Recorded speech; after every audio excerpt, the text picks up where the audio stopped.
চাকরিচ্যুত কর্মীদের পুনর্বহালের ট্রাম্প প্রশাসনকে আদালতের নির্দেশ, বিচারকের রায়ে এজেন্ডা বাধাগ্রস্ত হবে না, প্রতিক্রিয়া হোয়াইট হাউসের। যুক্তরাষ্ট্রে ভ্রমণ নিষেধাজ্ঞার আওতায় পড়ছে পাকিস্তান সহ 43 দেশ। ইসরায়েল মার্কিন জিম্মিকে মুক্তির প্রস্তাব দিল হামাস, প্রত্যাখ্যান ইসরায়েলের। হামাসের প্রস্তাব অবাস্তব, অভিযোগ ট্রাম্প প্রশাসনের। ইরানের উপর নিষেধাজ্ঞা প্রত্যাহারের রাশিয়া ও চীনের আহ্বান।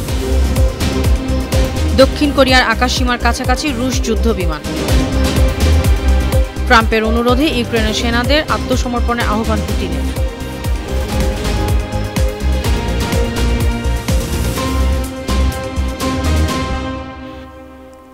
সুপ্রিয় দর্শক, উত্তর থেকে দক্ষিণ, পূর্ব থেকে পশ্চিম, বিশ্বজুড়ে প্রতিদিনের এমন বিভিন্ন খবর নিয়ে আমি অনন্যা চৈতি আছি আপনাদের সাথে।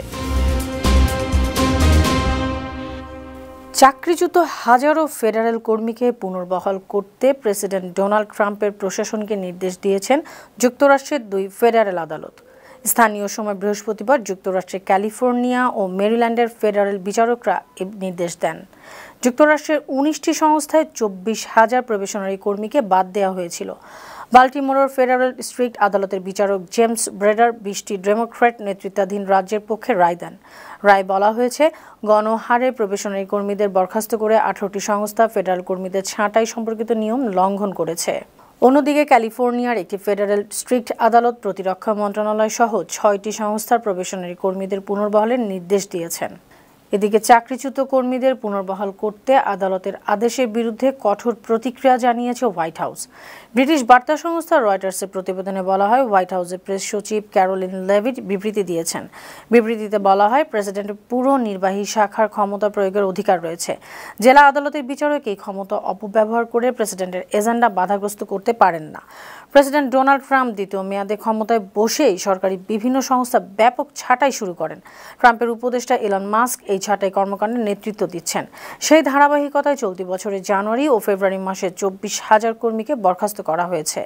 নতুন করে 40টিরও বেশি দেশের নাগরিকদের জন্য যুক্তরাষ্ট্রে ভ্রমণ নিষেধাজ্ঞা জারির পরিকল্পনা করছে মার্কিন প্রেসিডেন্ট ডোনাল্ড ট্রাম্প প্রশাসন।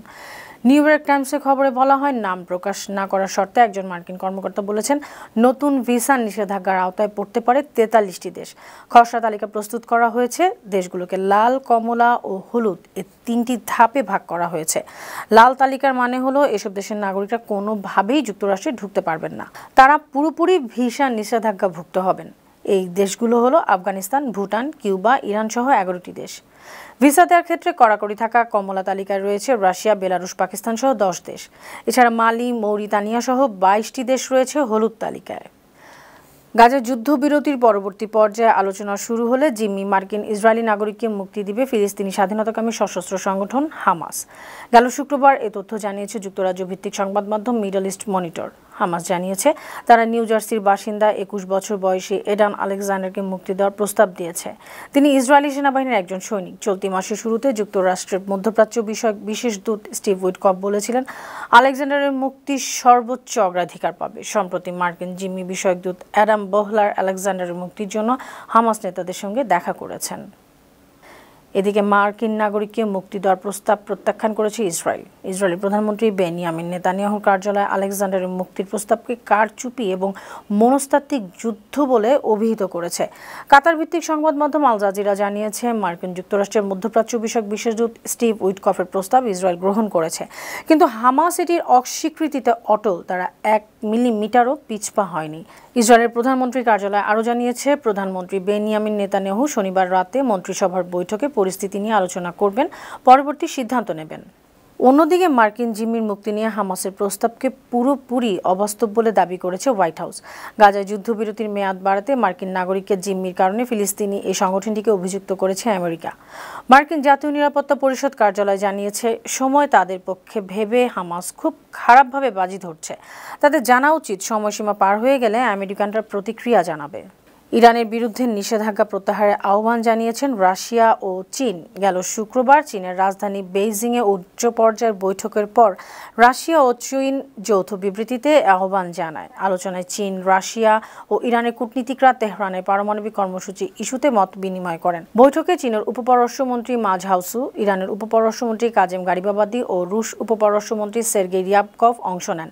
কাতার ভিত্তিক সংবাদ মাধ্যম আল জাজিরা জানিয়েছে, তেহরানের শান্তিপূর্ণ পারমাণবিক শক্তি ব্যবহারের অধিকারের মস্কো ও বেজিং সমর্থন ব্যক্ত করেছে। রাশিয়ার যুদ্ধবিমান দক্ষিণ কোরিয়ার বিমান প্রতিরক্ষা শনাক্তকরণ অঞ্চলে প্রবেশ করেছে বলে অভিযোগ করেছে দক্ষিণ কোরিয়া।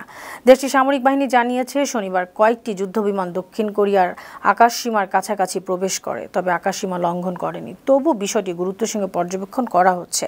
দক্ষিণ কোরিয়ার যৌথ বাহিনীর প্রধানদের বরাতে ইয়োনহাপ সংবাদ সংস্থা জানিয়েছে যে যুদ্ধবিমানগুলো পূর্ব এবং উত্তর দিকে আকাশসীমা দিয়ে প্রবেশ করেছিল, কিছুক্ষণ পর ফিরে যায়। রাশিয়ার কুরস্ক অঞ্চলে থাকা ইউক্রেনীয় সেনাদের আত্মসমর্পণের আহ্বান জানিয়েছেন প্রেসিডেন্ট ভ্লাদিমির পুতিন।